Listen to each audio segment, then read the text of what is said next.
어서오세요. 역캠인가요? 미안해. 아직은 내가 이렇게 순위가 높지 않은 것 같은데. 예. 어서오세요, 어서오세요.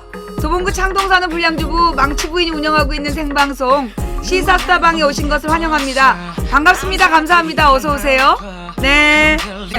싱크가 안 맞는 단점. 누난 너무 예뻐. 아니, 아까 어떤 애가 역캠이에요 물어봤길래. 그래. 충격이 좀 크지? 보이는 라디오 여자로 내려가면 저 밑에 어딘가 내가 있어. 이 생물학적인 성별을 주민등록 뒷번호가 2번으로 시작하기 때문에 내가 이 역캠은 역캠이야. 미안해. 나도 당황스러워. 가끔씩 니들은 진짜 이렇게 농담삼아 묻는지 모르지만 내 입장에서는 진짜 진지하게 미안해. 내 입장에서는 진짜 진지하게. 제가 얼마나 충격이 클까? 그 노래를 틀 걸 그랬네. 예. 우리 김광석 선수의 노래 중에 보면 두 바퀴로 가는 자동차라는 노래가 있어요. 예. 두 바퀴로 가는 자동차라는 노래를 들어보면 남자처럼 머리 깎은 여자, 여자처럼 머리 긴 남자라는 가사가 나와요. 바로 나죠? 예. 남자처럼 머리 깎은 여자. 왜 안 들리지? 지금 소리 잘 들려요? 음악도 들리시나요? 됐다, 이걸로. 그래요, 이제 음악이 끝났어요. 자, 그러면 이제 우리 본론, 오늘 짧게 얘기할게요. 제가 오늘 모바일 방송 했습니다. 모바일 방송 보셨죠? 예, 모바일 방송의 앞부분은 이제 그걸 뭐라 그러더라? 평화비 소녀상, 예, 평화비 앞에서 보내드린 수요 집회 24주년 기념 1212번째 수요 집회를 보여드렸고요. 그리고 서울시 의회로 이동하는 동안에 제가 보내드린 게 이제 한 30분 동안 북핵 문제에 대한 망치분의 입장, 이걸 방송했고요. 그 다음에 2시 반부터 3시 반까지 서울시 의회 교육위원장을 만나서 현재 누리과정 문제, 예, 현재 그 누리과정 문제에 대해서 얘기를 좀 들어봤습니다. 예. 오늘 그 모바일 방송 누리과정 문제 들으시고 어떠셨어요? 예. 그 누리과정 문제 이야기를 들으시면서 문제는 알겠다. 문제는 이제 알겠는데, 사실 지금 박근혜 정부에서 저렇게 들은 척도 안 한다라면, 그러면 서울 같은 경우에는 유치원이라도 예산 집행을 해야 되느냐, 예, 이런 고민이 또 들을 수도 있는 것 같고요. 그랬을 때 어린이집 다니는 분들이 느낄 위화감 문제.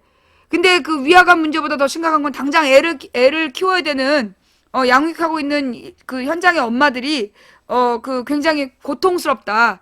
그래서 이 문제를 어떻게 해결해야 될까? 여러분들이 다 같이 한 목소리를 내면 돼요. 예. 지금 쟤네들이 노리는 건 뭐냐면 어린이집과 유치원을 이간질시키고, 예, 일하는 엄마와 집에 있는 엄마를, 전업주부와 일하는 엄마를 이간질시켜서 누리과정 문제, 여러분 이상한 게 있었잖아. 왜 그 누리과정 문제로 서로 일하는 엄마들이랑 전업주부들이랑 싸움 붙인 적 있었잖아요. 육아 카페에서. 그거 보셨죠? 예, 일부러 그런 거야, 애들이. 일부러 육아 카페에서 일하는 엄마들하고 전업주부들, 이 사람들이 다 같이 한 목소리로 세월호 문제를 같이 싸웠단 말이야.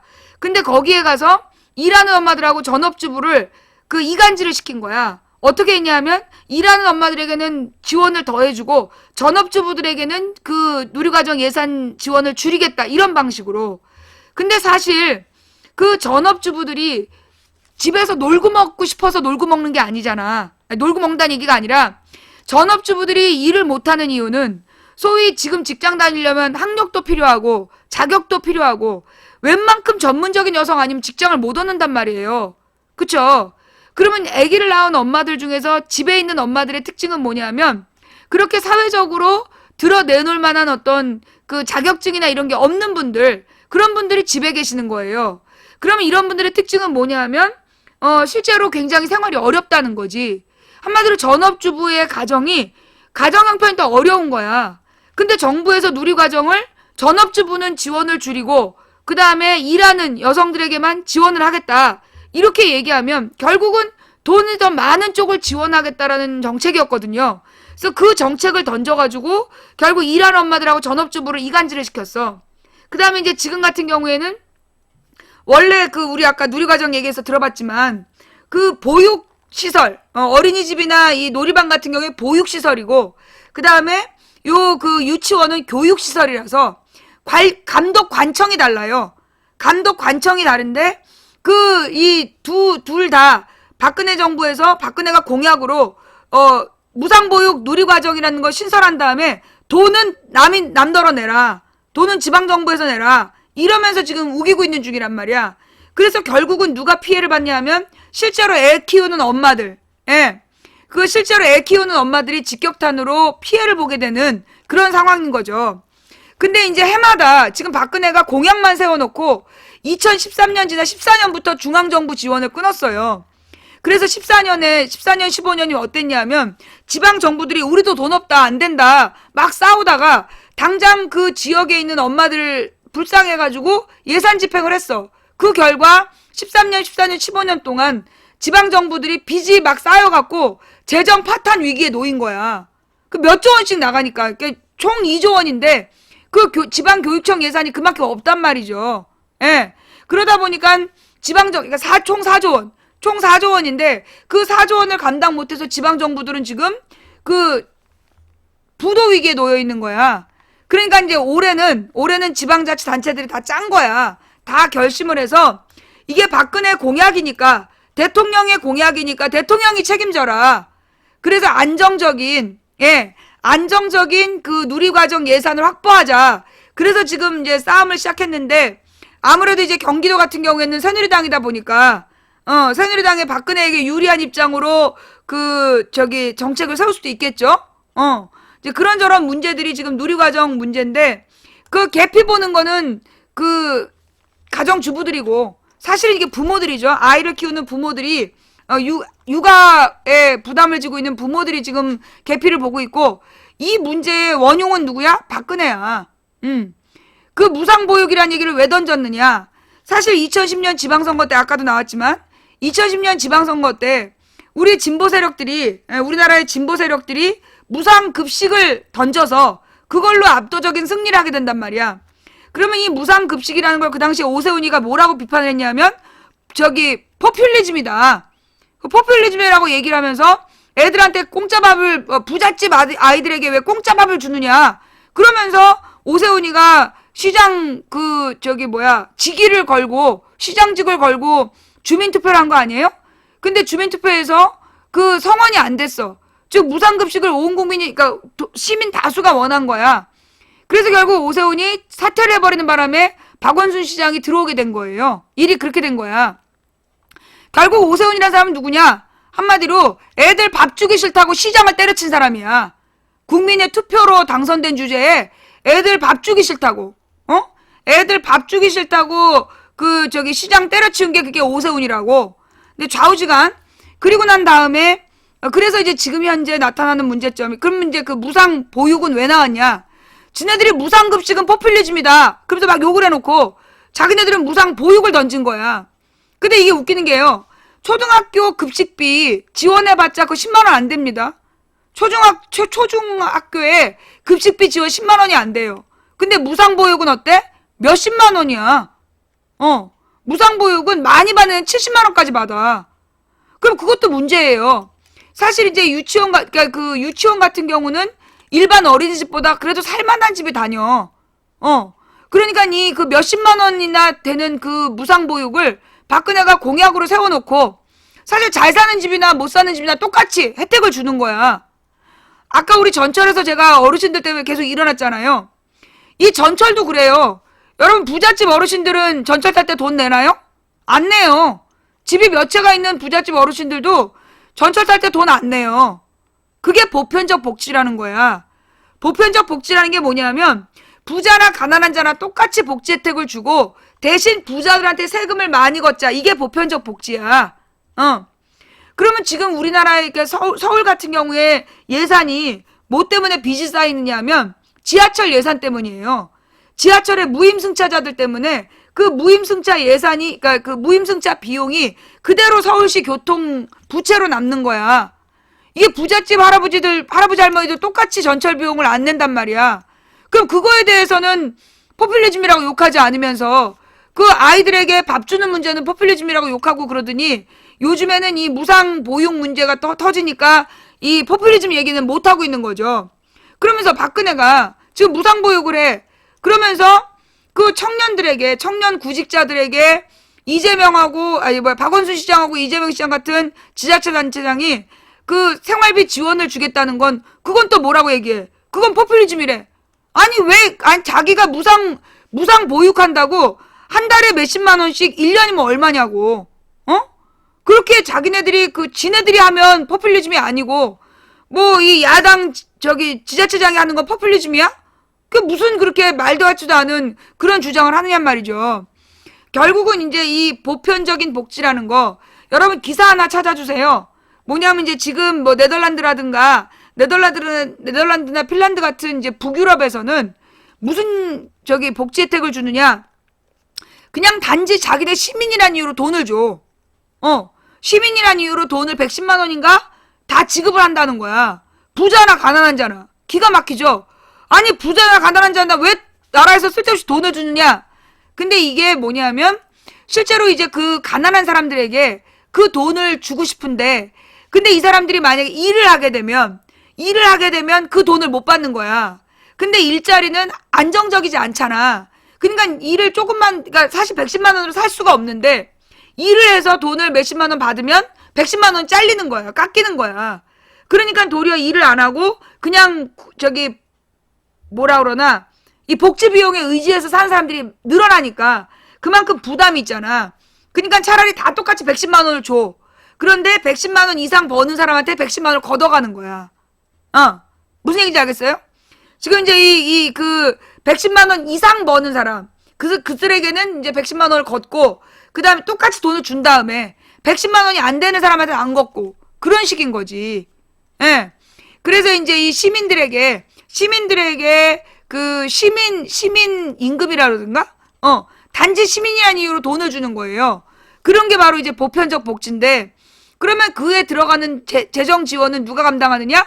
부자들한테 세금을 걷어서 그 시민들 기본소득을 나눠주는 그런 제도를 피고 있다.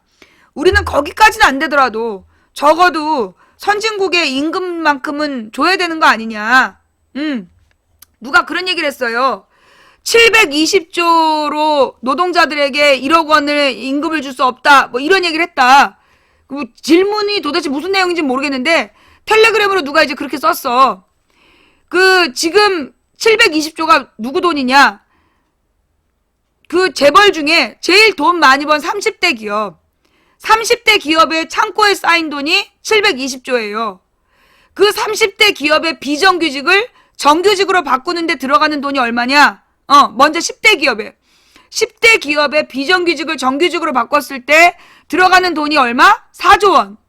그러니까 4조 원만 들어가면 지금 10대 기업은 560조인가 520조인가를 갖고 있어. 걔네들 돈에 10분의 1도 아니지 1%가 안 되는 돈이야. 4조 원이면. 왜냐면 500조 원에 1%면 5조 원이거든. 예.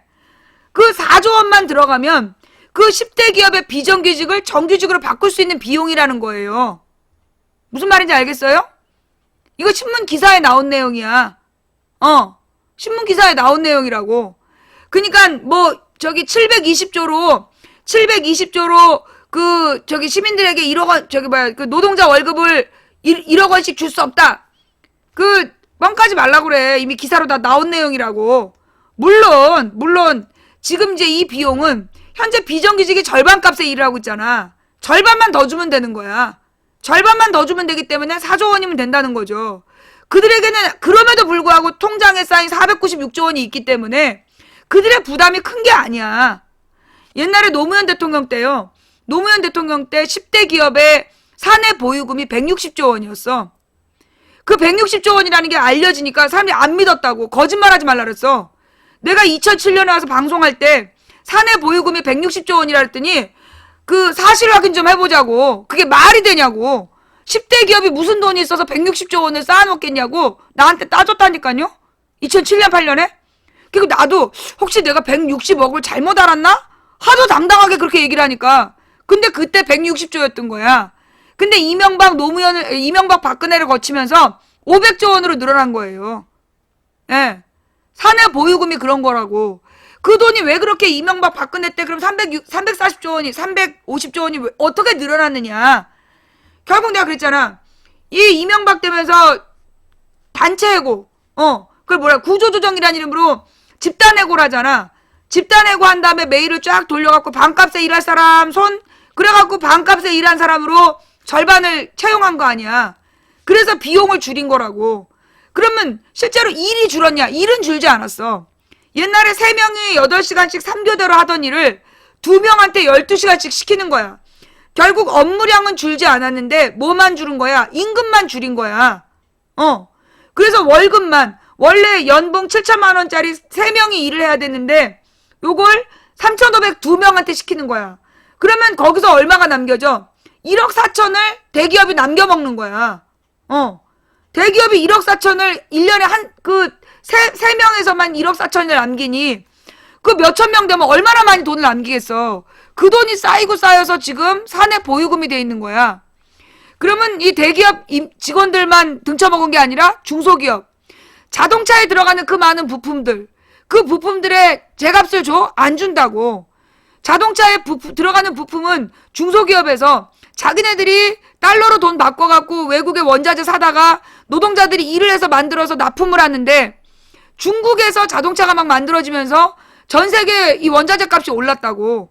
전 세계 원자재 값이 올라가면서 실제로 중소기업의 비용이, 생산 비용이 2배로 늘었어. 근데 그 생산 비용이 2배로 늘은 건 임금은 그대로인데 원자재 값이 비싸져서 2배로 늘은 거야. 그러면 대기업에서 그 부품을 납품받았으면 납품값을 2배로 줘야 되잖아. 근데 이 새끼들이 어떻게 해요? 두 배로 안 줘. 2배로 안 주고 옛날 그대로 주는 거야. 그러면 이 사람들이 지금 생산비용, 외국에다 낸 돈, 원자재비 값은 줄일 수가 없잖아. 원자재 값을 줄일 수가 없고 그 다 결제를 해야 되는 돈이라서 이 중소기업의 납품업체들이 할 수 있는 일은 뭘 깎는 거야? 임금을 깎는 거야. 그럼 임금을 어떻게 깎아요? 연체, 임금 체불 들어봤죠? 임금을 제때 안 주고 몇 달씩 미뤄. 몇 달씩 미루다가 부도를 내버리는 거야. 예, 몇 달씩 미루다가 부도를 내버리면서 그 돈을 아끼는 거죠. 그래서 우리 여러분 주변에 임금 체불된 사람들 굉장히 많잖아요. 그 뉴스도 좀 찾아줘봐. 그 체불된 임금이 어마어마했었어. 그죠? 몇십조였죠. 체불된 임금이 몇십조 원이야. 그 몇십조 원의 그 체불된 임금이 원래는 조 단위였어. 조 단위. 정확하게 기억이 안 나는데 하여튼 몇 조 원이야. 몇 조 원에서 몇십조가 체불 임금으로 남아 있었어. 그러면 그 체불 임금은 결국은 누구? 지금 대기업 창고에 있는 520조. 그 돈이 결국은 주어질 돈인데 그 돈을 안 주기 때문에 체불 임금이 쌓인 거예요. 정확한 금액 좀 찾아봐봐. 몇 조 원인지. 그렇게 해서 지금 우리나라가 대기업 왕국이 되고 있는데 그럼 그렇게 대기업이 돈을 벌어들여서 그러면 나라를 먹여 살려야 될 거 아니야. 옛날에 박정희 전두환, 노태우 때, 김영삼, 김대중, 노무현 때까지, 김영삼, 김대중 때까지 재벌들한테 막 돈을 투자할 때 뭐라 그랬냐? 재벌이 국민을 먹여 살린다 그랬어. 하나의 재벌 기업에 그 대기업에 딸려있는 그 중소기업체까지 따져보면 엄청난 일자리를 대기업이 책임지고 있다. 그래서 대기업한테 막 후원을 해준 거야. 그런데 나중에 노무현 대통령이 2년 동안 집권한 다음에 깨달았어. 뭔가 이상한데? 재벌들한테 아무리 후원을 해줘도 이게 밑으로 그 중소기업이나 일반 노동자들에게 흘러가질 않는 거야. 그래서 노무현 대통령이 집권 2년 반 만에 방향을 전환해요. 신자유주의가 아니라 분배 중심으로. 그래서 노동자들에게 분배를 제대로 해야 된다. 그런 주장을 해가지고 이건희가 이게 무슨 사회주의 국가야 공산주의 국가야. 우리나라는 다른 건 다 선진국인데 정치가 후진국이야. 이러면서 개지랄하고 그랬었잖아요. 예, 그게 그때 나온 얘기야. 그냥 노무현 대통령이 대기업 후원을 계속 해줬어. 규제를 완화하고 해달라는 대로 다 해줬는데 국민 경제에 아무런 도움이 안 되는 거야. 낙수 효과가 없는 거야. 그래서 그때 조사를 했더니 일제 조사를 해보니까 그 10대 기업에 160조 원이 남아도는데 이것들이 투자를 안 하고 있는 거야. 그러니까 나라 꼴이 이 지경이 된 거였죠. 그럼 뭐 그때라도 바로 잡았어야 됐는데 이명박이 당선됐잖아. 이명박이 당선된 다음에 부자들은 더 부자가 된 거야. 그 520조도 아마 작년 계산일걸요? 예. 임금체불 7년째 1조 원 훌쩍. 그 올해만 1조 3천억이야. 올해만 3조 1조 3천억. 그러니 쌓인 임금이 또 잡음이. 예. 그러니 쌓인 임금이 얼마나 많겠어. 체불 임금이. 그리고 저 1조 3천억은 계산된 것만이잖아. 계산된 것만. 이미 폐업하거나 없어진 회사의 임금까지는 저기 계산에 안 들어간다고. 대부분이 회사를 부도내요. 저 체불임금 1조 3천억은 내가 볼 때 현존하는 회사의 체불임금일 거야. 근데 실제로 체불임금을요, 몇 달을 끌다가 어떻게 하냐. 결국 회사를 부도내버려. 회사를 망하게 하는 거야. 그리고 난 다음에 다른 회사를 열잖아. 그러면 이전에 월급 안 준단 말이죠. 네. 그렇게 해서 그 돈이 몇십조 원이야, 지금. 내가 본 자료는 82조 원인가 그랬던 것 같은데? 예. 어마어마한 장이야. 어마어마한 돈을 결국은 이 체불임금도 누가 대기업이 중소기업에게 납품값만 제대로 줬으면 그게 체불임금이 안 될 돈이라고. 근데 납품값을 제대로 주지 않기 때문에, 그리고 창고에 쌓아두기 때문에 생긴 게 체불임금이야. 월급을 못 받으니까 노동자들이 식당도 못 가, 옷도 못 사 입어, 화장품도 안 사 입어, 안 사서 써. 그러다 보니까 국내의 소비 물가가, 그러니까 소비 경제가 얼어버린 거야. 소비 경제가 얼어버리면 소비 경제에 종사하고 있는 영세 자영업자들은 직격탄을 맞는 거지. 그래서 노동자들이 제대로 임금을 못 받으면 영세 자영업자가 그 다음으로 죽는 거예요. 그러면 영세 자영업자가 죽으면 그 영세 자영업자들을 대상으로 해서 돈을 벌었던 중산층이 무너지는 거야. 우리는 중산층이 무너진 얘기만 하고 있는데요. 실제로 중산층이 무너진 건 영세 자영업자들이 무너졌기 때문이고, 영세 자영업자들이 무너진 건 노동자들이 무너졌기 때문이야. 그래서 노동자의 임금은요, 국민 경제하고 연관되어 있어요. 그러니까 이게 2차 세계대전 이후에 많은 선진국 국가들이 노동자들에게 제값을 주라고 ILO라는 거 들어봤죠? ILO. 그게 국제노동기구야. 그리고 2차 세계대전 이후에 모든 나라의 헌법에 근로 3권이 들어간다고. 노동 3권. 뭐 물론 이제 그 짐바브웨라든가 이런 나라 빼고 나라로서 인정받는 나라들은 다 노동 3권이 들어가 있는 거야. 노동 3권이 뭐냐 하면 단결권, 노동자들이 노동조합을 만들 수 있는 권한, 그 다음에 단체 교섭권, 그래서 노동자들이 회사하고 그 임금 인상을 협상할 수 있는 권한, 단체 행동권, 이거는 만약에 회사가 말을 안 들으면 파업할 수 있는 권한. 이게 이 세 가지를 2차 세계대전 이후에 만들어진 대부분의 선진국들은 전부 다 그걸 보장하고 있는 거예요. 이유가 뭐냐? 2차 세계대전이 벌어진 이유가 결국 노동자들이 무너지면서 국내 소비력이 마비되고, 소비력이 마비되니까 생산력이 중단되면서 경제 공황이 왔다. 경제 공황을 해결하기 위해서 1차, 2차 대전을 벌려봤지만 결국 해결되지 않는다. 그래서 논점은 뭐냐? 노조를 만들어서 너희들이 임금 인상을 요구해라. 그래서 생활 물가에 맞게끔 임금을 받아가라. 그래야 노동자들이 살아남고 나라 경제가 생존한다. 그게 2차 세계대전 이후에 복지국가의 원칙이었어요. 근데 이 복지국가의 원칙이 흔들린 게 언제냐? 1990년이야. 1980년대에 대처하고 레이건이 나타나가지고 신자유주의라는 걸 전 세계에 퍼뜨려요. 근데 이제 이 80년대가 어떤 때냐면 88년에 서울올림픽이 있잖아. 그 서울올림픽이 굉장히 중요한 의미를 갖더라고. 내가 이번에 중국을 갔는데 2명의 연변족, 그러니까 조선족 가이드를 만났어. 근데 이 2명의 가이드가 똑같이 하는 말이 뭐냐? 자기네들은 1988년 이전에는 한국이란 나라, 대한민국이란 나라가 있는 걸 몰랐다는 거야. 북조선, 남조선으로만 알았고, 남조선은 그즈때가 버글버글하다고 알았지, 대한민국이란 나라가 따로 있는 걸 몰랐다. 존재하는 걸 몰랐대. 근데 88 올림픽을 하면서 전 세계가 깜짝 놀란 거예요.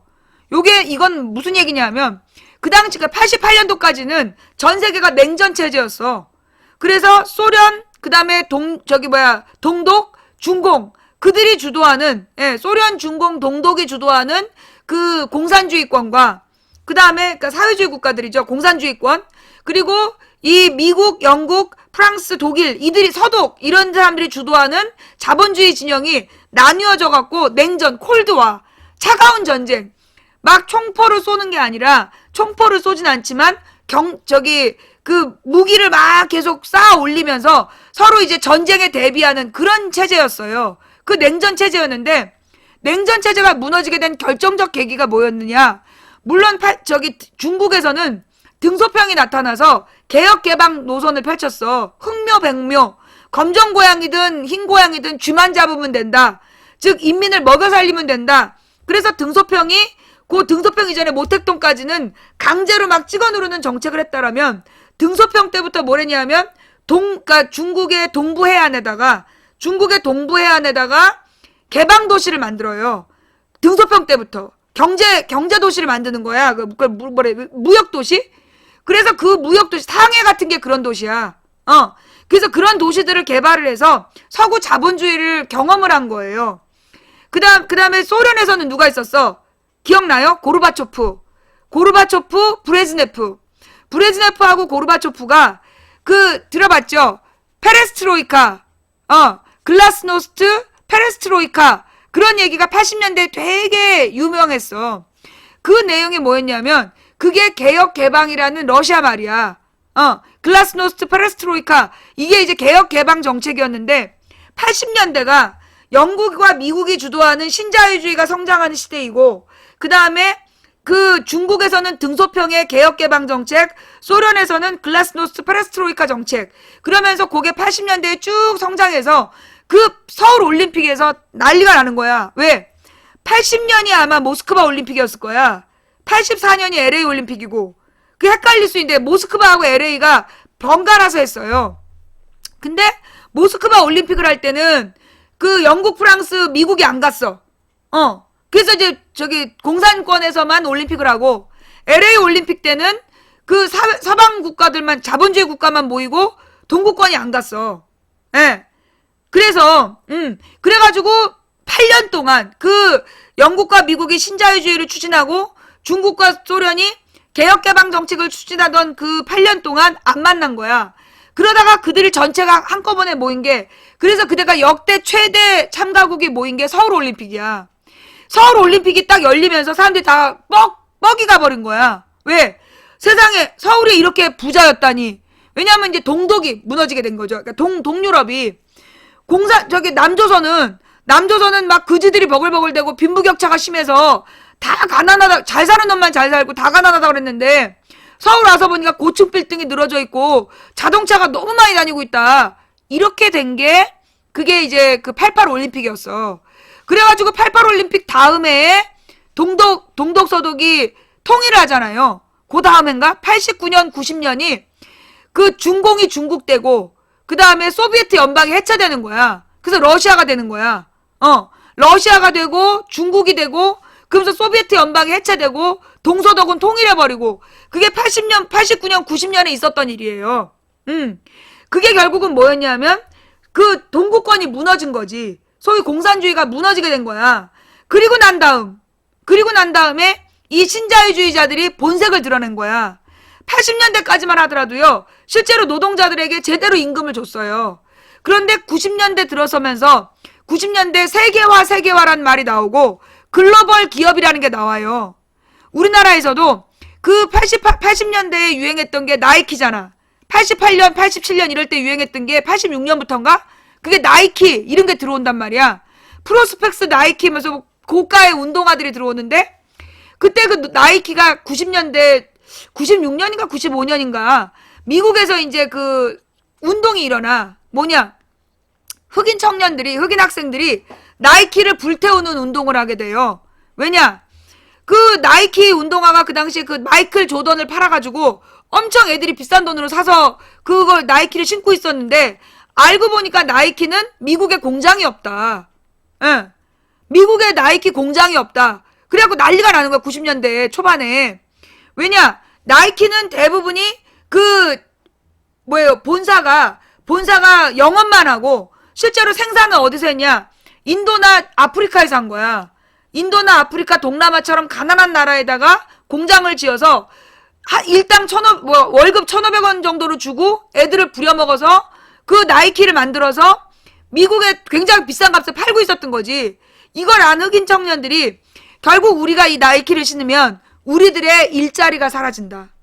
그걸 깨달은 거야. 그게 되게 유명한 얘기예요. 미국에는 교과서에 나오는 얘기야.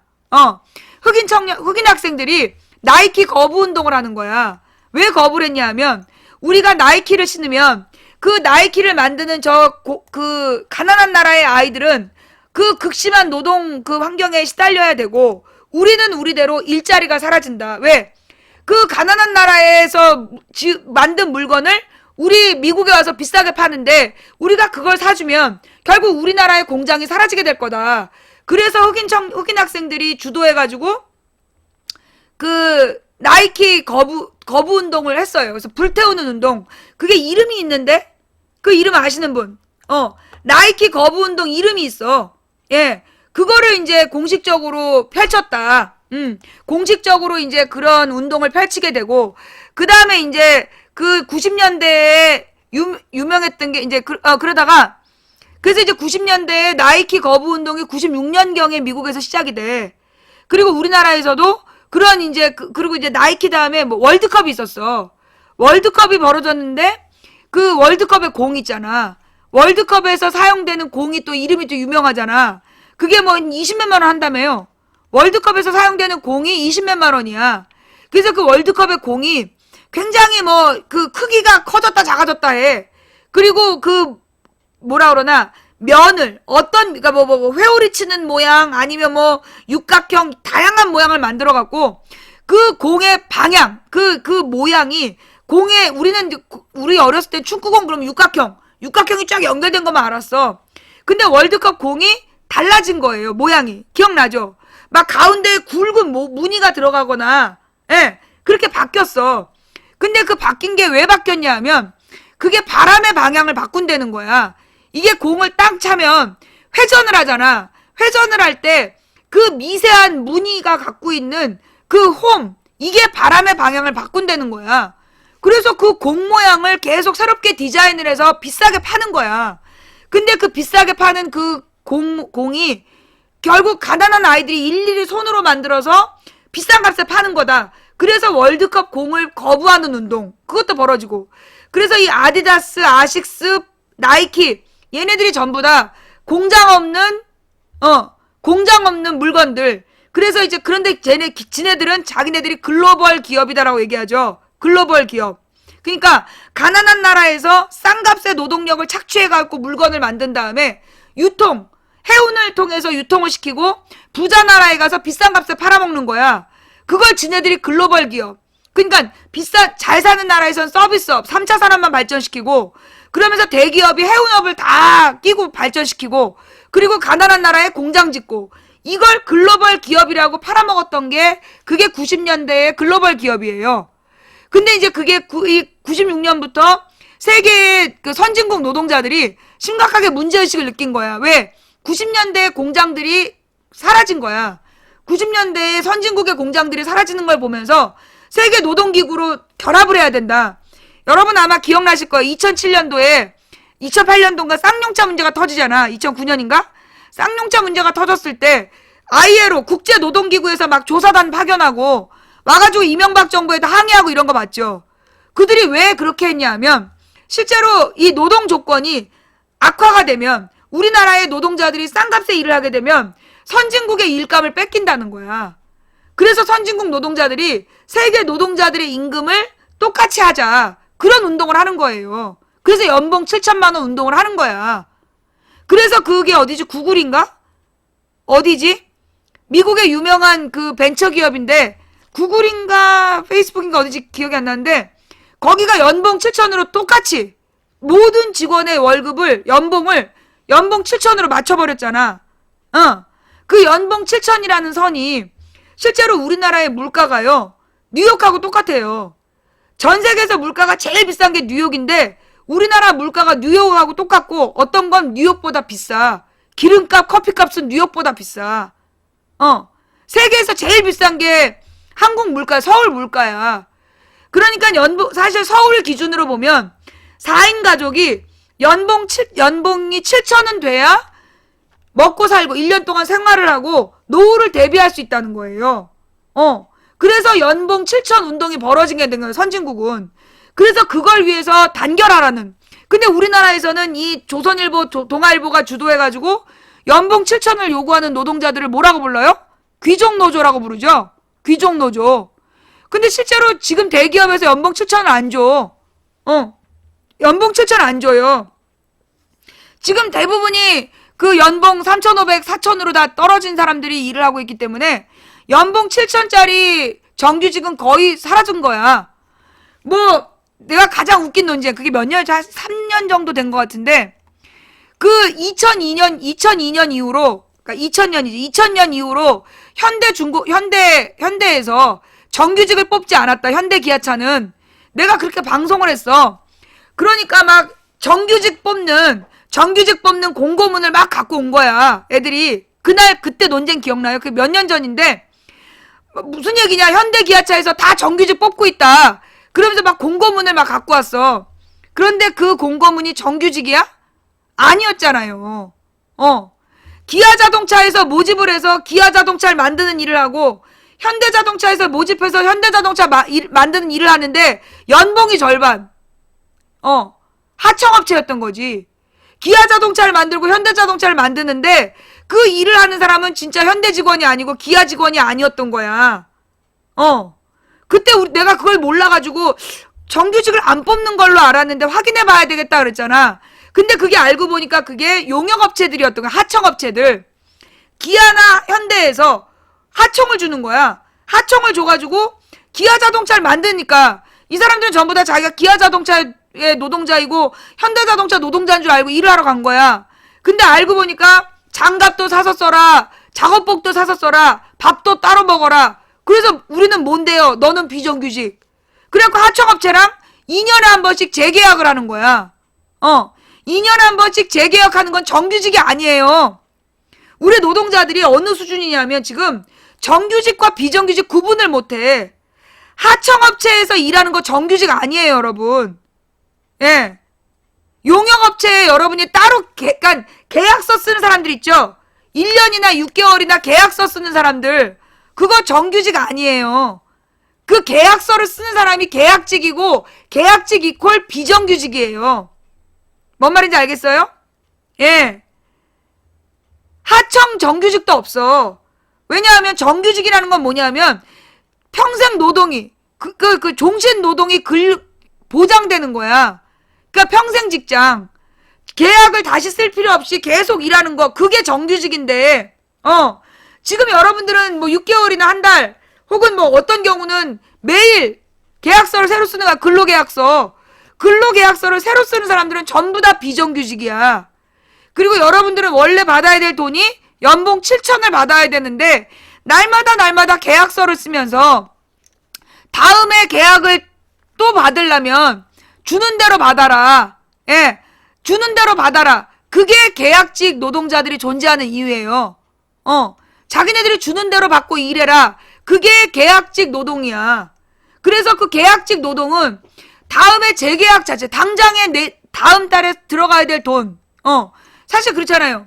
돈을 쓰고 남는 돈이 있으면 그 남는 돈을 모아서 뭐 내가 여가 생활을 즐기겠다고 하지만 지금 비정규직이 받는 돈은 어느 정도냐? 공과금 내면 제로야. 그렇잖아요. 방값 내고, 그러니까 월세 내고, 전기요금 물은 세금 내고, 그리고 통신비 내면 저축 하나도 못하고 밥도 싼 거 먹으면서 견뎌야 되는 돈이잖아. 당장 월세 내고 세금 내고 통신비 내려면 그 말도 안 되는 일을 계속 해야 되는 거야. 그렇게 일부러 비정규직에 그러니까 계약직을 만들어서 요 월급을 낮춘 거예요. 그게 이제 그들이 만들어 놓은 시스템인 거지. 그러면서 실제로 일은 옛날 정규직보다 더 시켜. 옛날 정규직보다 훨씬 더 시키는 거야. 그래놓고 월급은 생활 물가로 따져보면 옛날에 절반값밖에 안 주는 거예요. 물론 옛날에 80년대까지는 뭐 물가가 워낙 쌌기 때문에 그 당시에 뭐 연봉 뭐 1,000몇백이다 그럼 굉장히 비싼 거였어. 80년대 연봉 2,000이면 굉장히 비싼 거였어요. 그러나 지금은 연봉 2,000이면 생계 유지가 안 돼. 80년대 연봉 2,000이면요 갑부였어요. 예. 80년대 연봉 2,000이면 갑부였다고. 갑부까지는 아니어도 자식들 대학 보내고. 왜냐면 80년대 대학 등록금이 50만 원, 40만 원이었어. 80년대에는 대학 등록금이 50만 원, 40만 원 정도였고요. 그 다음에 집값도 80년대 초반 같은 경우에는 2천만 원이면 집 한 채였어. 80년대 초반에 단층집을 방이 뭐 한 우리 집 기준으로 하면 우리가 그때 1,900만 원 주고 집을 샀는데 83년도에 방이 하나, 둘, 셋, 그 다음에 넷, 다섯, 방 5개짜리 단층집이 1,900만 원이었어요. 그게 80년대 물가였어. 그러니까 그 당시에 연봉이 2,000이나 1,500이면 엄청 부자였던 거야. 그리고 이제 간부들이, 그러니까 그 중소기업의 간부들 연봉이 1,200, 1,500 정도 됐어. 그랬던 시절이야. 근데 그 당시에는 2년만 돈 모으면 집 한 채를 사던 그런 시절이라니까. 예. 근데 지금은 어때요? 지금 물가는 집을 살려면 얼마가 들어가? 집 한 채 살려면 서울에서 그냥 기본이 3억은 돼야 되잖아. 서울에 있는 집을 살려면 제일 후진 게 3억이야. 그쵸? 3, 4억은 줘야 제일 후진 집을 사. 25평도 3억 넘지. 그렇잖아. 그러니까 제일 후진 집이 2, 3억을 하는데, 그러니까 제일 후진 집이 3억 정도를 하는데, 그리고 무슨 빌라라든가 이런 이제 그 아파트가 아닌 뭐 다가구 주택이라든가 이런 게 뭐 1억 얼마 정도 하는 거지. 그만큼 집값이 비싸졌잖아. 그러면 여러분 그 집값을 기준으로 보면요. 83년도에 2천만 원에 집 한 채를 샀잖아. 근데 지금 2억에 지금 단층집 그만한 집을 살려면 3억 정도 줘야 돼요. 그러면 얼마가 올랐어? 뭐 10배 이상, 15배가 올랐잖아. 그러면 지금 노동자들이 얼마를 받아야 되는 거야? 지금 노동자들이 그렇게 기준으로 따져보면 15배의 월급을 받아야 되는 거예요. 80년대 노동자들이 아마 60만 원, 70만 원을 받았을 거라고. 80년대 노동자들이 6, 70만 원을 받았을 텐데 아니야. 간부들이 6, 70만 원을 받고 맞아. 6, 70만 원. 80년대 6, 70만 원을 받았으면 지금 연봉 그러니까 월급이 6, 70만 원, 연봉이 6, 700만 원? 30만 원이었나? 그땐 그 당시 40만 원이었어요? 그러면 40만 원으로 쳐봐. 그 당시 40만 원이에 15배. 지금 얼마 받아야 돼? 40만 원에 15배면 예. 그 월급이 40만 원이면 연봉으로 따지면 500. 그죠? 500에 15배면 5천. 7,500 딱 나오잖아. 그죠? 그 당시 월급이 40만 원이었으면 480. 그러면 그 480이 연봉이면 그 15배 봐. 지금 딱 7천이야. 그쵸? 계산이 그렇게 돼. 그리고 우유 같은 경우도요. 우유도 80년대에는 굉장히 쌌어. 몇십 원이었어. 몇십 원. 그러니까 지금 계산해보면 연봉 7천이 노동자의 최저임금이 돼야 된다고. 근로하는 노동자들이 연봉 7천을 받아야, 왜? 생활 물가가 그 정도 올랐기 때문에. 생활 물가가 그 정도 올랐기 때문에 연봉 7천은 줘야 되는 거야. 그러면 지금 우리나라의 기업이 연봉 7천을 줄 수 있는 능력이 된다, 안 된다? 된다고. 되는데 안 주는 거야. 왜? 창고에 쌓아놓고 그 돈으로 이 미친 새끼들이 그림을 사재기잖아. 그림. 들어봤죠? 옛날에 무슨 오리온인가 어딘가 털렸는데 창고 가득 전 세계에서 제일 비싼 그림이 나온 거 아니야. 이 그림이 가령 여러분들이 가령 1억이나 2억을 5만 원권으로 준비하면 그게 무슨 5만 원권으로 사과 상자 하나가 5억인가? 만 원짜리가 1억이니까 그게 사과 상자 하나면 5억일 거라고. 그러면 사과 상자라는 부피 50억이면 사과 상자 10개를 쌓아놔야 되잖아. 그런데 그림이면 돌돌 말아가지고 50억이면 한 3장 정도만 갖고 있으면 되는 거야. 예. 그랬던 거예요. 그래서 얘네들이 그림을 사재기한 거예요. 그래서 전 세계 그림의 값이 뛴 게 우리나라 때문이래잖아. 우리나라 재벌들. 우리나라 족벌 경영하는 재벌들이, 그리고 쟤네들은 뭐라고 해요? 족벌 경영이라래. 가족 경영. 걔네들이 영어로 재벌이라고 쓰는데 재벌이란 말을 외국인들이 모르잖아.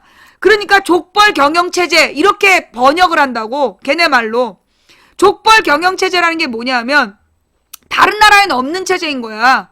그러니까 그 형제들이, 형제들이 뭐라 그러나, 문어발식으로 막 어떤 놈은 해운 잡고, 어떤 놈은 유통 잡고, 어떤 놈은 저 해외 공장 관리하고, 그래서 가족들이 그 문어발로 기업을 나눠 먹고, 그러면서 서로 막 밀어주고, 그러면서 자기네들이 또 문어발로 또 다른 하청업체들을 거느리고, 그게 재벌이 구조하는 족벌 경영이란 말이야. 그 족벌 경영체제가 우리나라에만 있는 거예요. 왜냐하면 다른 나라는 부자들이 주식은 갖고 있지만 경영은 전문 경영인을 써. 경영인을 다 전문 경영. 그 CEO라는 개념이 전문 경영인이야. 재벌 그 주식을 최대로 갖고 있는 오너가 아니라 그 그러니까 주주들에 의해서 고용된 경영인, 그들을 CEO라고 부른 거야. 그래서 다른 나라들은 다 CEO예요. 근데 우리나라는 누가? 직접 재벌의 큰아들, 작은아들, 막내아들 이런 애들이 경영을 하잖아. 그러니까 이걸 족벌 경영이라고 얘기를 하는 거야. 그래서 우리나라 같은 경우에는 모기업 하나에, 그러니까는 모기업이라는 게 모기가 아니라 엄마 모자 써서 맨 처음에 아주 작은 지주회사, 거기서 출발해. 그 회사의 규모가 뭐 500억이다. 그러면, 아니 500억도 너무 커. 한 50억이다. 그럼 50억짜리 회사에서 10억 원의 그 주식을 갖고 있는 게 최대 주주다. 40억은 막 주주들이 쪼개져 있다. 그럼 이 10억을 갖고 있는 놈이 그 모기업을 담보로 해서 또 다른 회사에 주식을 매입해. 그래서 거기서 최대로 매입을 하는 거야. 근데 이건 주주들이 전부 다 출자해갖고 내는 거기 때문에 10억을 가진 놈이 같이 이 주주들이랑 돈을 모아가지고 50억을 만들어서 또 다른 회사에 50억어치 주식을 사.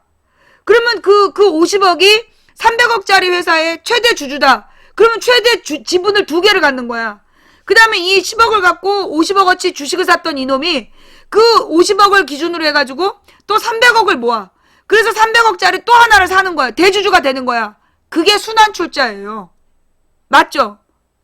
순환출자라는 게 그런 거야. 그래서 10억밖에 없는 놈들이 10억밖에 안 되는 돈으로 몇십조 원을 그 최대 주주를 갖고 있는 거, 최대 주주의 지분을 행사하는 거, 그게 순환출자 개념이야. 그러니까 결국 이게 노력해서 번 돈이에요? 뭐라고 얘기해? 우리가 재벌을 비판하면 니들도 노력해서 재벌 되면 될 거 아니야. 그게 노력해서 된 돈이냐고. 사기쳐서 된 거지. 그 노력해서 번 돈이 아니라 사기쳐서 번 돈이야. 예. 이렇게 나라를 운영하다 보니까 나라 꼴이 개판이잖아요. 근데 왜 이 얘기가 나왔지? 하여튼 뭐 노조 얘기하다 이렇게 나왔구나. 좌우지간. 그래서 뭐 민주노총을 귀족노조라고 부르고 뭐 노동조합을 하면 빨갱이라고 그러고 그런 놈들이 판을 치니까, 그런 놈들이 판을 치다 보니까 우리나라 경제가 개판이 된 거예요. 비합리적인, 비상식적인 방법으로 기업이 운영이 되다 보니까 결국 이 기업들이 어떻게 된 거야? 멈추는 거야. 경쟁력이 사라진 거예요. 지금 내가 그랬잖아. 중국 가서 보고 깜짝 놀랐다고. 중국에서 한국인들 빼놓고 삼성 쓰는 사람 없더라고요. 나 중국에서 LG는 봤어. LG 기계 쓰는 사람은 몇 명 봤는데 중국에서 삼성 쓰는 사람 못 봤어. 다 아이폰이야. 80%가 아이폰이고, 내가 가는 이제 관광지에는 대부분 잘 사는 사람들이 오니까 그 중국 사람 관광객 80%가 아이폰이고, 예, 나머지가 자기네 거 써. 하웨이? 중국 폰을 써요. 그러니까는 우리나라의 삼성이 중국 시장에서 망한 거야. 애플이 작년에 제일 잘 나갔던 게 애플 그 아이폰 6 플러스 팔아가지고, 왜? 중국에서 1600만 대? 중국에서 1600만 대인가 팔렸어요, 아이폰이. 설마 그렇게 많이 팔리겠냐? 중국의 상위 10%가 몇 억이야? 상위 10%가 1억 5천만이야. 상위 1%가 1,500만이라고. 상위 1%가 1,500만인데 아이폰은 상위 1%만 쓰는 게 아니잖아.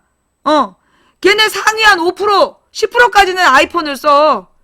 그러니까 이 중국에서 아이폰이 엄청 팔린 거야. 그래서 아이폰 주식이 세계 1등 했잖아. 구글을 제치고. 그런 거야. 중국이 그런 시장인 거야. 근데 우리나라 삼성이 쪽도 못 써. 왜 그러느냐? 우리나라 이 기업 경영인들이 실제로 능력으로 CEO가 된 게 아니잖아. 능력으로 경영인이 된 게 아니라 주식 지분 가지고 경영을 하기 때문에 세계 경영의 흐름을 못 따라가는 거야. 우리나라 대기업이 지금 위기야. 우리나라 대기업이 위기인데, 우리나라 대기업이 위기인 이유가 뭐냐? 대기업의 경영을 재벌들이 하고 있기 때문이야. 족벌 경영을 하기 때문에 이 새끼들이, 여러분 생각해봐요. 재벌 자식들 유럽에 가서 제일 마약 많이 하고 제일 비싼 차 갈아타면서 펜트하우스에 살고, 그러면서 여자들 끼고 오만 잡짓거리 하다가 나이 처먹고서는 30살쯤 되면 우리나라로 돌아와갖고 재벌 오너가 되는 거야.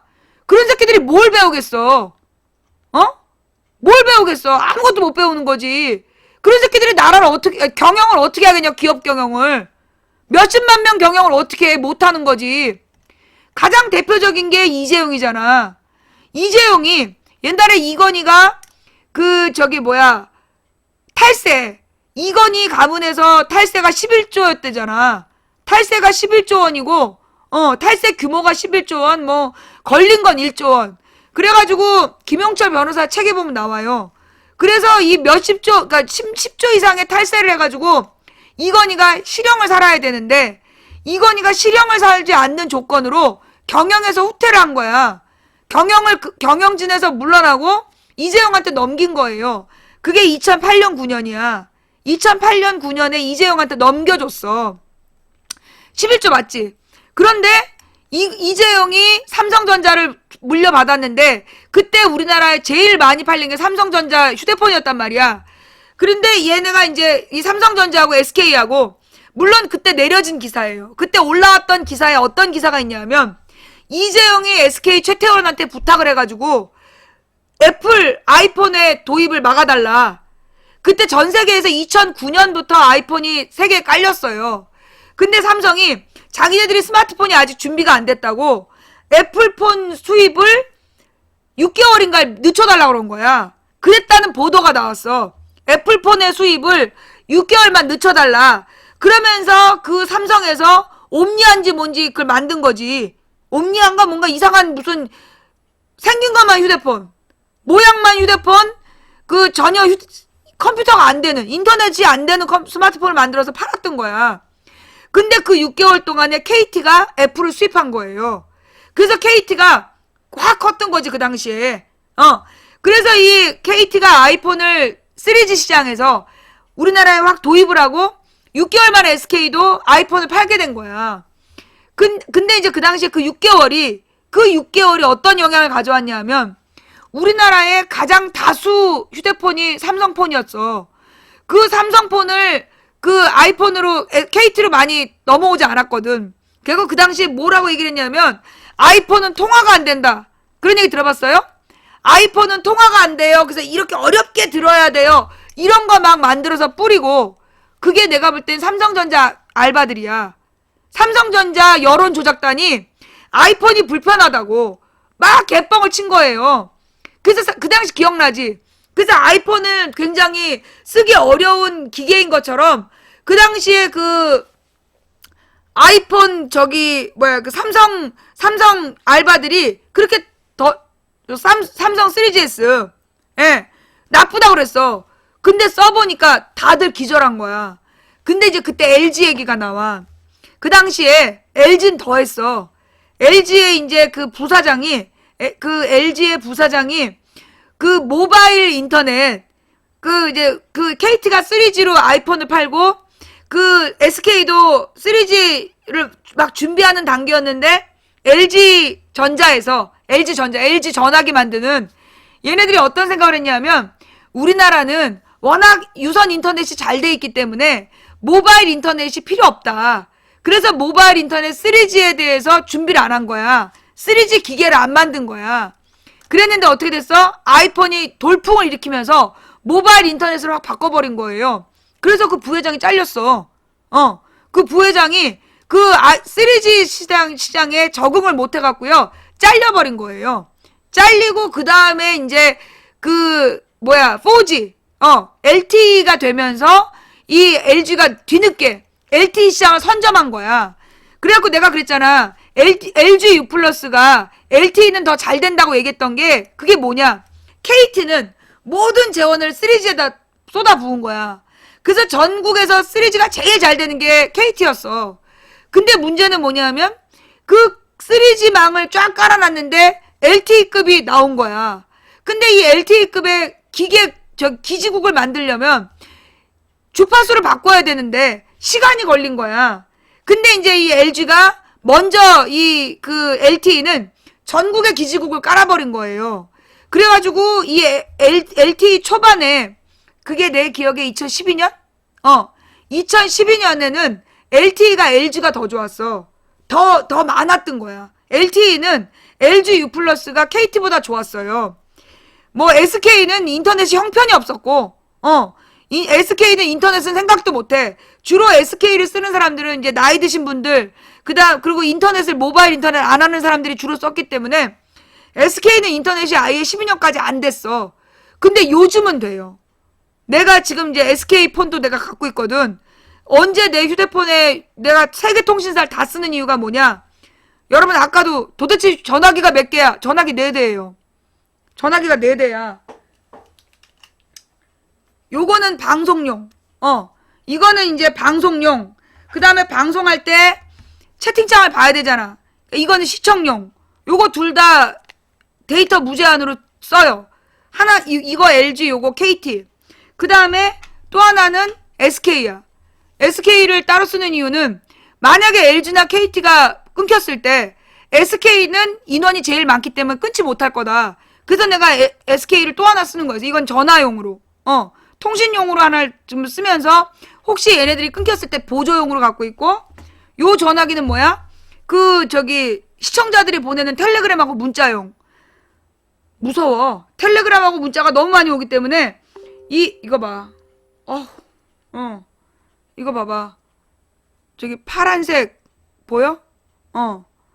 이거 봐. 이렇게 막 이 텔레그램하고 문자가 많이 들어오기 때문에 이 전화기를 하루 종일 이걸 들고 있으면 업무를 못 봐. 그래서 내가 요 4가지를 쓰는데 지난달에 데이터가 모자랐잖아. 지난달에 내가 야외 모바일 방송을 4번인가 나갔어. 모바일 방송 4번을 나갔더니 데이터를 다 쓴 거야. 전화기 4대 데이터를 다 썼어. 그래서 내가 알뜰폰 못 써요. 알뜰폰은 인터넷이 잘 안 되잖아. 알뜰폰은 인터넷이 안 되기 때문에 나는 데이터 무제한으로 쓴단 말이야. 근데 실제로 데이터 무제한이 아니야. 옛날에는 진짜 이 LG가요, 데이터 무제한이었어요. 근데 지금은 데이터 무제한이 없어. 15만 원인가 12만 원 주고 25기가까지 쓸 수 있는 그런 식이지. 예. 알뜰폰이요, 데이터 많이 쓰는, 그러니까 알뜰폰은 누구에게 필요하냐면 카톡 정도 하고, 카톡만 하고 전화 받기만 하는 사람들은 알뜰폰이 좋아. 근데 나처럼 이 데이터 방송하는 사람은 알뜰폰으로 방송 못해요. 예. 알뜰폰으로는 방송을 못해. 그래서 나는 이제 전부 다 이 LTE 폰을 쓸 수밖에 없는 거야. LG 데이터 무제한 얼마예요? 내가 지금 얼마 쓰냐면 5구 요금제를 쓰고 있어. 전화기 4대를 5구 요금제를 쓰고 있는데 5구 요금제가 데이터 무제한이라는데 무제한이 아니야. 10기가 혹은 11기가야. 예. 10기가나 11기가만 LTE예요. 그 다음에 그게 다 쓰여지고 나면 그 다음부터는 하루에 2기가만 LTE야. 근데 그 11기가나 10기가를 다 쓰고 나면 그 다음에는 어떻게 되냐? 저기가 안 돼. 테더링이 안 돼. 그러니까 그 뭐지 그 핫스팟이 안 되는 거야. 제한되는 속도예요. 그러니까는 무제한이 아니야. 5구 요금제는 실제로 11기가 10기가 정도밖에 쓸 수 없어. 여러분 안 써봐서 모르죠? 난 써봤잖아. 데이터 다 써. 모바일 방송 4번만 나가면 4대의 데이터를 다 쓰는 거야. 그러면 그 다음부터는 버퍼가 걸리는 거야. 버퍼가 계속 걸리는 거야. 그러니까 보통 아마 5구 요금제 쓰는 사람들 중에서도 5구 요금제의 데이터를 다 쓰는 사람 없을 거예요. 근데 나 같은 경우에는 이 보통 2.5기가에서 3기가를 한번 나가면 쓰기 때문에 4일 방송하면 12기가를 쓰는 거지. 12기가 이상을. 예. 아, 다 쓰는 사람도 있어요? 일반적으로는 다 쓰질 못해. 나 같은 사람이 나는 이제 워낙 그 모바일 방송이라든가 인터넷 접속을 계속 해야 되기 때문에 그리고 그 감시해야 될 게 많기 때문에 데이터 용량이 좀 많이 쓰는 사람이죠. 그런 사람은 알뜰폰 못 써요. 우리 같은 사람은 LTE 무제한을 써야 되는데 그 LG에 옛날에는 95,000원짜리 요금제가 있었어. 95,000원짜리 요금제가 데이터 무제한이었어요. 그런데 그게 전화기를 바꾸면서 더 싼 요금제가 있다. 똑같이 무제한인데 더 싼 요금제다 이러면서 바꿔준 거야. 그러니까 아무 생각 없이 바꾼 거야. 알고 보니까 그거는 하루에 2기가씩만 쓸 수 있는 거야. 하루에 2기가씩만 쓸 수 있는 그런 요금제더라고요. 근데 내가 쓰는 거는 하루에 2기가 이상이야. 모바일 방송을 나가면 3기가 정도 써. 그러니까 2기가는 무용지물이라니까? 예. 2기가, 하루에 2기가씩 쓸 수 있는 거 막 되게 좋아하잖아요. 2기가는 안 돼. 에그, 좋죠. 에그도 있습니다. 예, 에그도 써요. 내가 이거 전화기 4대 다 쓰고, 에그로 쓸 수 있는 게 20기가야. 에그로 쓰는 게 20기가인데, 그 에그도 한 10기가 썼어요. 에그도 써. 에그 없으면 방송 못했지, 지난달에. 에그는 그 30기가짜리하고 20기가짜리가 있는데 30기가짜리는 뭐냐? 3G야. 3G 속도. 그리고 이 3G 속도 에그가요. 요즘에 잘 안 돼요. KT에서 보니까 3G 에그들을 LTE로 바꾼 것 같아. 기지국을. 그러니까 3G 기지국을 LTE 기지국으로 바꾸면서 20기가는 LTE 에그야. 내가 또 보여줄게.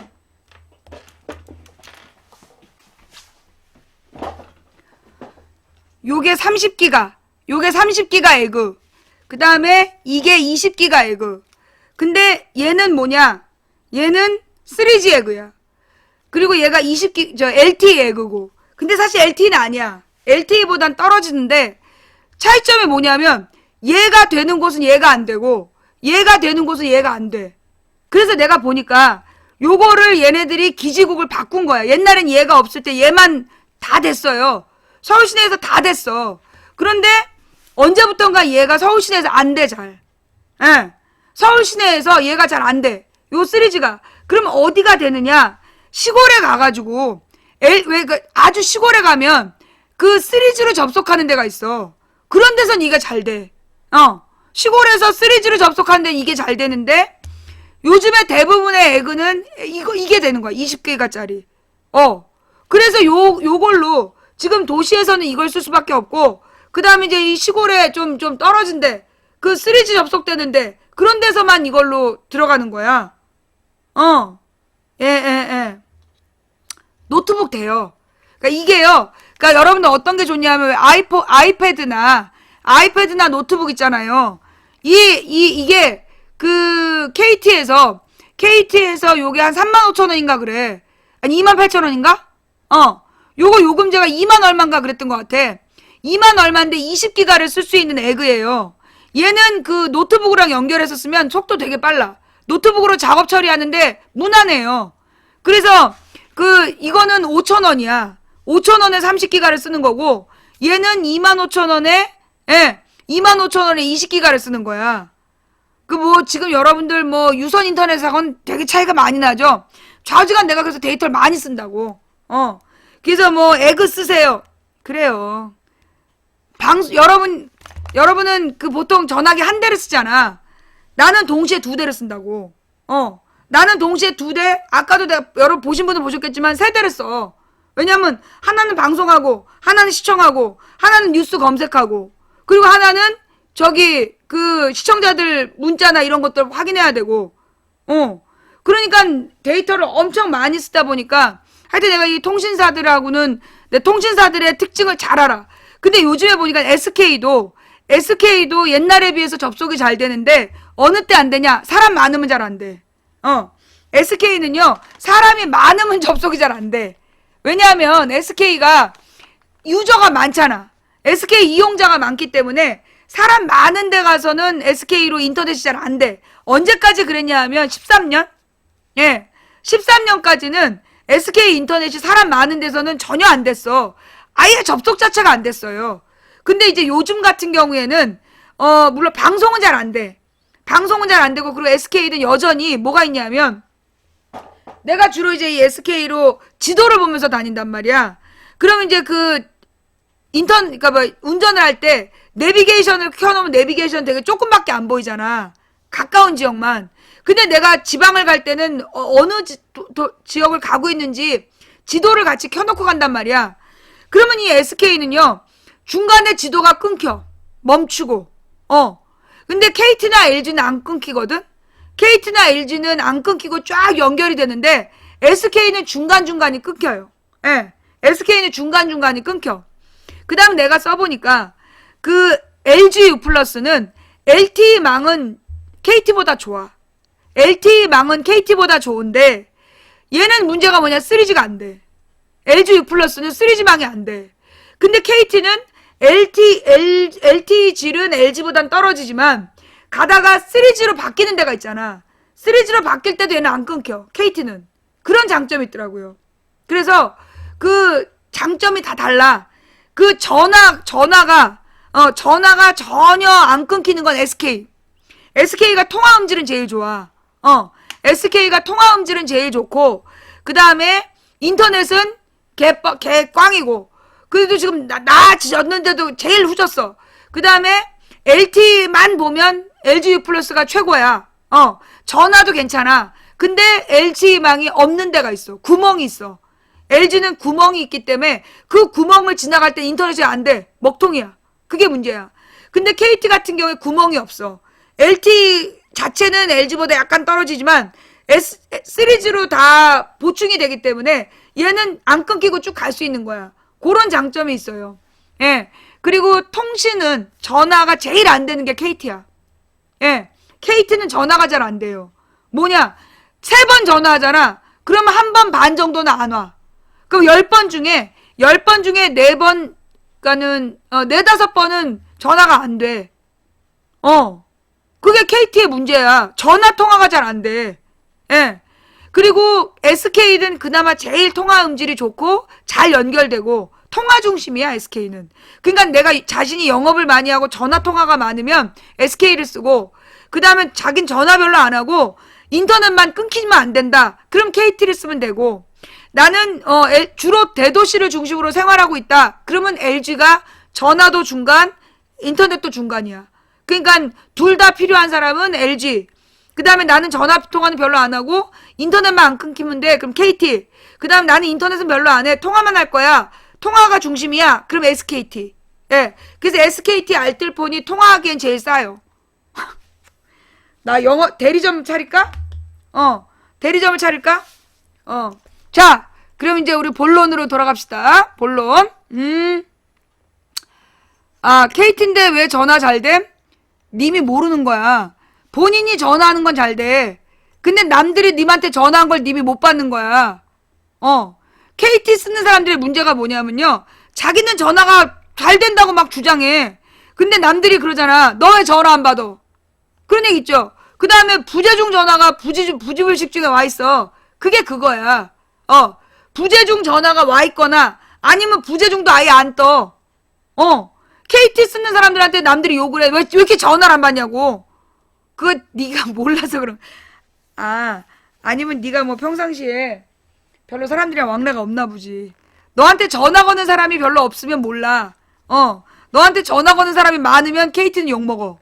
영업하는 사람은 KT 쓰면 안 돼. 전화가 잘 연결이 안 돼서. 자기가 전화 거는 건 괜찮아요. 전화 받는 게 잘 안 돼. SK도 그래. 난 SK는 모르겠는데. SK는 내가 전화가 못 받았다는 건 별로 없어. 통화나 인터넷이나 LG가 중간. 자! 본론으로 들어가서 북핵 실험. 북핵 실험이 미칠 국내 정세의 영향은 이 부분에 대해서 얘기를 합시다. 자, 여러분. 근데 좀 이상하지 않아요? 잠깐만. 먼저 한번 찾아볼게. 먼저 내가 좀 확인 좀 한번 해볼게.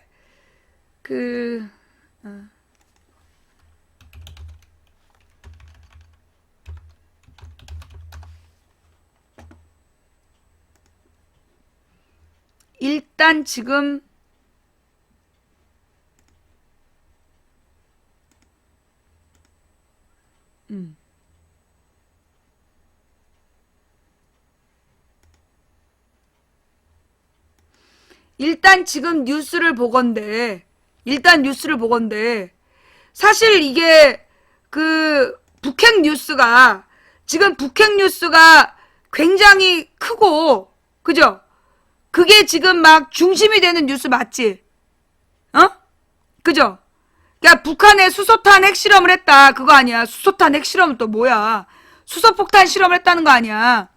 그러면 그 뉴스가요. 도배를 해야 되거든요. 그러면 보통 관련 기사가 900개에서 1000개 정도 나와야 돼. 그지? 그런데 지금 관련 기사가 200개 정도밖에 없어. 200개 정도밖에 없어. 그 얘기는 뭘 얘기하는 거죠? 예.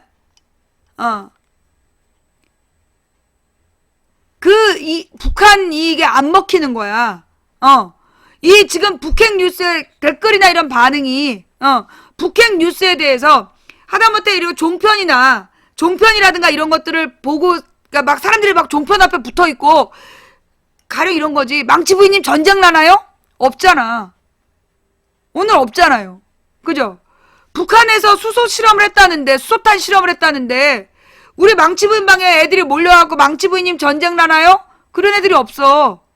그리고 지금 북한 핵 실험 뉴스에 대해서 사람들이 관심을 별로 안 보여. 그죠? 관심을 안 보여. 북풍이 실패한 것 같아, 내가 볼 때. 물론 오늘 밤이나 내일 밤 어떤 작전을 펼지 모르겠는데 1차적으로 볼 때는 지금 북한 핵실험을 막 대대적으로 종편에서 팔았는데 안 팔렸어. 그죠? 안 팔렸죠?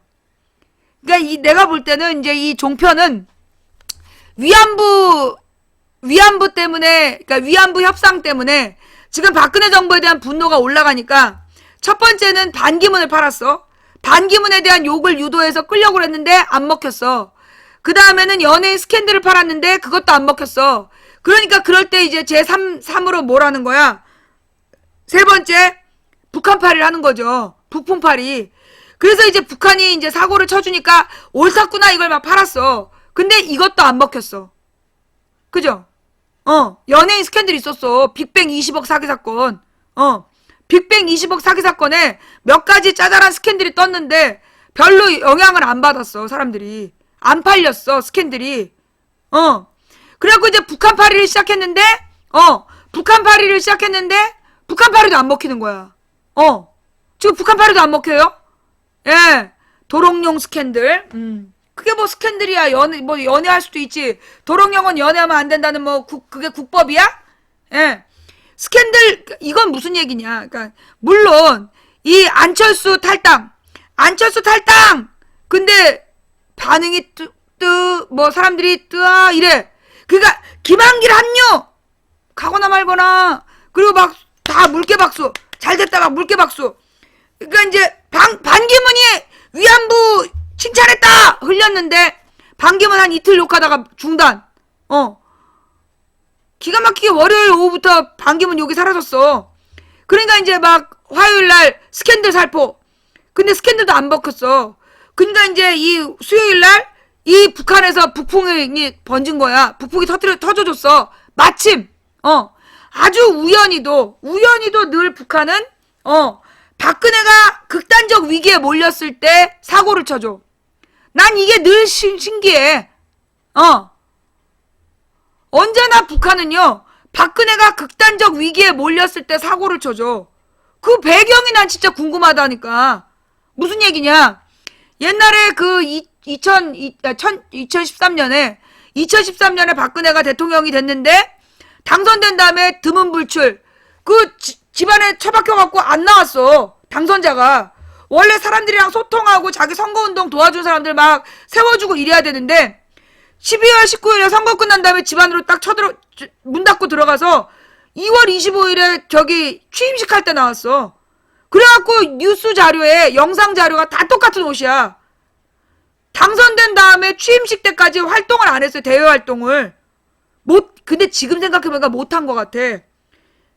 나가 돌아다니면 사고를 칠까봐. 왜냐면 취임식 직전에 사고 치면 자격을 박탈당하거든. 취임식 직전에는 대통령이 바뀔 수가 있어요. 그러니까 이게 안 돌아다닌 거야. 그때 나와갖고 이런 짓거리 해봐. 뭐 바위를 화살로 뚫겠다는 둥. 혼이 비정상이라는 둥. 그리고 돌아다녔으면 대통령 안 되잖아. 그러니까 얘가 당선된 다음에 25일까지 문 밖에 안 나온 거야. 그리고 뭐 했냐? 그 윤빤스를 시켜가지고 인사 발표를 한 거야. 그래갖고 기자들 앞에서 봉투를 쫙 찢어가지고 자기도 모른다 그러면서 밀봉 인사. 그래갖고 누구도 모르는 인사 발표를 했어. 기억나지? 윤빤스가 그랬다니까? 그러면서 막 총리를 마지막까지 지명을 안 했는데 나중에 이제 막 그 장애를 딛고 입지전적인 역사를 이룬 신화적인 인물이라 그러면서 인수위 위원장을 총리로 앉혔는데 총리 청문회 하다가 그만뒀잖아. 청문회 준비하다가 자식들이 막 군대도 안 갔지, 뭐 부동산 투기했지, 청렴 결백과는 상당히 먼 전적이 드러나가지고 그만뒀지. 중소기업청장은 주식을 백지 신탁해야 된다. 주식을 다 내놔야 된다. 싫은데요? 그러다 가버렸지. 그 다음에 공정거래위원장. 그러니까 이제 대기업이 중소기업을 착취하지 못하는 역할을 해야 되는데 그 자리에 삼성 변호사 앉혀놨지. 거기다가 국방부 장관이라고 자기 엄마 아빠 앞뒤로 휴대폰 거리에다 걸어놨다고 떡하니 앉혀놨는데 알고 보니까 외국 무기회사 브로커였지. 난리도 아니었어. 미래창조과학부를 만들겠다고 선언을 하고 장관 지명까지 했어. 근데 원래 우리나라 국법상 정부 부처를 바꿀 때는 반드시 국회 동의를 얻어야 돼. 국회에서 동의도 안 했는데 막 장관 후보 임명해놓고 막 생떼를 부리면서 막 사람들한테 삿대질하면서 발목을 잡는다고 지랄했잖아. 근데 그래갖고 야당이 그때 김한길인가 누군가 껍벅 죽어가지고 그래 너 해 그래가지고 해줬어. 해줬더니 뭐야. 그래갖고 이제 청문회를 준비하던 도중에 마누라가 웁니다 가버렸어.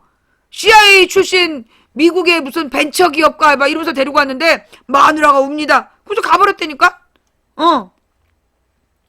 그게 이제 그 시절 이야기. 그랬지. 그래가지고 결정적으로 그때 이제 막 그 총리 인준 이런 게 막 꼬이면서 결정타는 그거였잖아. 진숙이. 박근혜 베프 진숙이. 모래 속에서 찾은 진주라 그러면서 기어이 해수부 장관 앉혔는데 청문회 때 몰라요. 막 이러니까 웃지 좀 말라고. 그랬던 진숙이 난리도 아니었어. 그래가지고 근데 이제 총리 문제가 터지면서 그리고 국방부 장관 그때 국방부 장관도 막 브로커다 막 이러면서 막 난리가 났는데 그때 박근혜가 그때 박근혜가 완전 위기에 몰려서 인사 참사라고 막 온 국민의 조롱거리가 됐는데 그때 김정은이가 서울을 불바다로 만들겠다. 기억나요? 그 박근혜 인사 참사로 온 나라가 쑥대밭이 됐어. 3, 4월에. 근데 그때 김정은이가 사고를 쳐준 거야. 서울을 쑥대밭을 만들겠다. 서울을 불바다로 만들겠다. 그래가지고 막 사람들이 막 박근혜 인사 참사 얘기가 넘어간 거야. 김정은이 사고 쳐줘가지고. 그랬지. 그 다음에 그렇게 다행히 위기를 모면했는데 그 다음에 터진 게 뭐야. 4월 15일부터 해갖고 국정원 여직원의 댓글이 드러났잖아. 그래가지고 8월달까지 6월부터 8월달까지 국정원장 물러나라. 박근혜는 물러나 퇴진하라. 난리가 난 거야. 그때 이석기 사태로 넘어갔잖아. 이석기 사태를 일으켜가지고 덮었어. 그랬는데 2014년에 그러면서 막 공안 통치를 막 하려고 했는데 유우성 간첩 사건 증거가 거짓말인 게 들통이나 14년 1월 달에 그래가지고 박근혜 공안 통치가 삐그덕했는데 그때 세월호까지 터지면서 공안 통치를 못했지. 그리고 나서 이제 그 세월호 끝나고 나서 세월호 말에 통합진보당을 해산하면서 다시 공안 통치를 하려고 했는데 메르스가 터진 거야. 성완종 리스트에 메르스 터진 거지. 그러니까 메르스가 8월까지 갔잖아. 메르스 후폭풍이 8월까지 갔어, 작년에. 그러니까 이제 어떻게 해결이 안 되는데 그때 김정은이가 또 사고 쳐줬잖아. 두 번째로 사고 쳐가지고 전쟁 위기설 기억나죠? 전면전도 불사한다. 그러면서 종편이랑 김정은이랑 돌아가면서 아주 온 국민을 협박하고 개치라 연병이 났었잖아. 그런데 그때 망치 부인이 전쟁설의 배경 이런 걸 전부 다 얘기를 해줬잖아요. 그래갖고 그때 토요일 오후에 6,000명이 봤잖아. 토요일 오후에 6,000명이 망치 부인 방송을 본 다음부터는 북한파리가 안 먹혀. 이 전쟁 위기, 그러니까 미국과 중국과 그런 외교적인 관계 이런 것들을 전부 다 보게 되니까 이제 국민들이 북한파리가 이제 안 먹히는 거야. 그러니까 지금 뉴스가 별로 안 떴어. 예. 뉴스가 지금 아직 200 몇 건밖에 없어. 원래 북한 뉴스가 뜨면요. 보통 하루에 900개, 1000개 떠. 근데 이제 지금 200개밖에 안 떴다는 건 아침에 10시부터 해갖고 지금 6시간 동안 200개밖에 안 썼다는 건 각 언론사에서 두세 개밖에 안 썼다는 거예요. 안 먹힌다는 얘기지. 왜 언론사 기자들도 클릭 많이 되는 뉴스를 주제로 쓰고 싶어 하지. 아무도 안 보는 뉴스 안 써. 안 먹힌다는 얘기야. 예. 자, 근데 이제 지금 국정원이 아까 그 뉴스 좀 갖고 오볼래? 뷰스의 뉴스에서? 지금 이제 이 북핵 문제가 터졌는데 북핵 문제가 터지니까 그 국정원에서 뭐라 그러냐면 지금 이게 수소폭탄이 아닐 수 있다. 지금 이제 북한에서 자기네들이 수소폭탄 실험을 성공했다고 대대적으로 홍보를 했어. 그러니까 국정원에서 수소폭탄이 아닐 수 있다. 그러면서 수소폭탄이면 훨씬 더 충격파가 컸어야 됐다. 그러면서 수소폭탄 아니다설을 펼치고 있어요. 이게 왜 그러냐?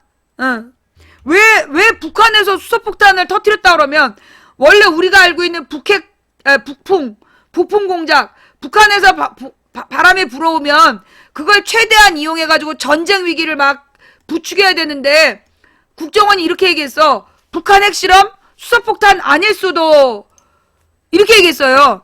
그러면서 막 되게 위협적이지 않은 것처럼 이 뉴스가 이제 3시에 나온 거잖아. 그러니까 이제 망치 부인이 아까 1시 반에 소녀상 집회 끝난 다음에 2시부터 2시 반까지 북풍몰이에 대해서 얘기를 했잖아. 그지? 내가 이제 이 북풍몰이에 대해서 얘기를 하고 그리고 나서 국정원에서 발표가 난 거죠? 그죠? 예. 그리고 나서 망치 부인이 요게 지금 북한이 언제나 박근혜를 위기에서 구한다고 막 쌍욕을 한 다음에 내가 이렇게 쌍욕을 한 다음에 지금 이제 이 국정원에서 뉴스가 떠졌어.